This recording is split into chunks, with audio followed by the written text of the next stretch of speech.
E como eu já vinha apurando esse mesmo assunto, Barreto, aproveitei aqui o gancho para a gente poder falar um pouco mais sobre essas dívidas do Botafogo e esclarecer um pouco a situação para o torcedor. Os números que você está vendo na tela, eles ilustram o principal problema e o motivo pelo qual o Botafogo está desistindo daquele acordo que ele tinha feito previamente via regime centralizado de execuções. O endividamento do Botafogo em março era de 966 milhões de reais. O endividamento em setembro era de 963, apenas 3 milhões a menos. Mas nesse período, o Botafogo ele pagou em dívidas, no total, tratando de tudo, tanto fiscal quanto civil, trabalhista, CBF, FERJ, todas as dívidas pagas nesse período foram de 63 milhões. Então, como é que pode a dívida ter um pagamento de 63 milhões, mas baixar apenas 3? Esse é o problema, são os juros. No momento em que a lei da SAF foi formulada, isso anos atrás, ficou estabelecido ali, por sugestão do Botafogo, diga-se de passagem, informação de bastidor, que a taxa de correção nessas dívidas seria a taxa Selic, tá? Que é uma taxa que no noticiário econômico está o tempo todo, é a taxa básica de juros do país. E essa taxa naquele momento era de 2%. Hoje essa taxa está próxima de 14%. Então os juros de hoje são diferentes dos juros de quando a lei foi feita, de quando o primeiro acordo foi montado, e isso prejudica muito a SAF do Botafogo, porque ela paga e não consegue baixar a dívida. Então qual foi a decisão que a SAF tomou? Isso é a diretoria do John Textor. Para-se de pagar as dívidas, tá? Via esse acordo do regime centralizado de execuções, e vai se buscar uma outra renegociação, um novo acordo com os credores, tanto cíveis quanto trabalhistas, para conseguir achar um novo deságio, um novo prazo de pagamento, uma nova taxa de correção, principalmente para que esse problema seja resolvido. Essa é a história. Agora, a gente tem que destacar aqui que a SAF do Botafogo, a diretoria do Botafogo tomou a decisão deliberada de não pagar o RCE. Né, de não honrar com aquele acordo que havia sido feito. E isso expôs o clube a uma série de riscos, a uma série de problemas. Então os credores começaram a reclamar, a justiça começou a questionar, né, por que não está pagando. Além de não pagar, por que não mandou demonstrativos financeiros, toda a parte de transparência que tinha que ter, se não da porta para fora, no mínimo em relação aos credores e à própria justiça, e a SAF não cumpriu isso tudo.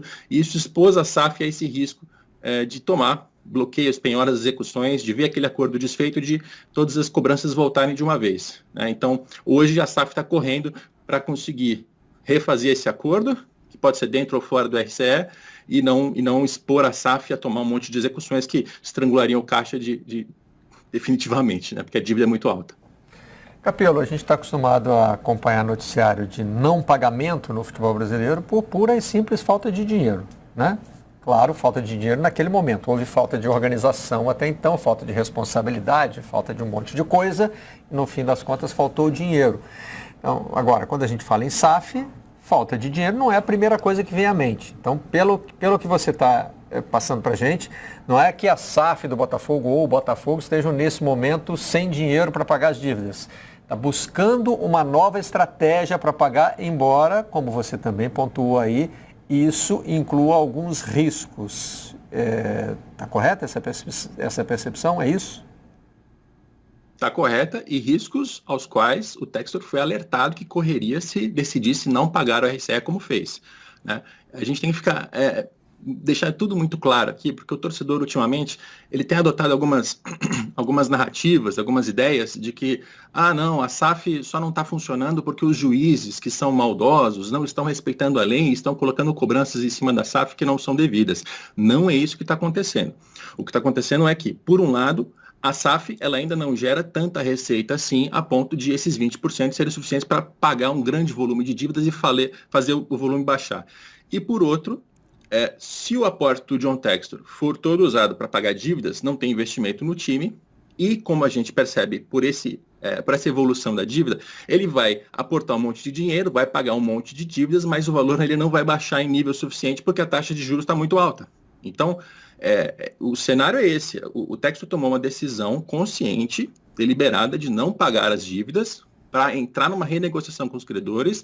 Essa renegociação hoje, ela está acontecendo, e ela está acontecendo assim, com uma pressa de dias, de horas, tá? Então, a ideia é que se encontre um novo acordo com os credores trabalhistas e também com os cíveis, para fazer a diferenciação. Estamos falando de funcionários, jogadores, técnicos, as pessoas físicas do lado dos trabalhistas e as empresas, né? Aí entram instituições financeiras, entram acordos de imagem, todos esses na parte civil. Eles estão correndo para fazer esses novos acordos para conseguir voltar à justiça e dizer, olha, temos aqui um novo acordo com os credores. Aí a dúvida é, a gente pode incluir esse acordo dentro do regime centralizado de execuções?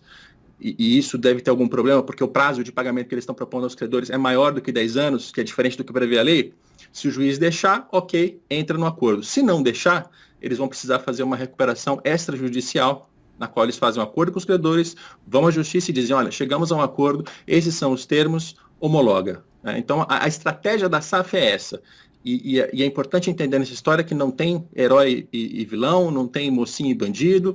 Você tem um empresário que chegou, que tinha dinheiro sim, que investiu, que aportou, contratou jogador, tem seus compromissos de pagar a dívida, e ele tomou uma decisão consciente de não cumprir o acordo que tinha sido feito pela associação e buscar um novo acordo por causa dessa mudança da taxa de juros, principalmente.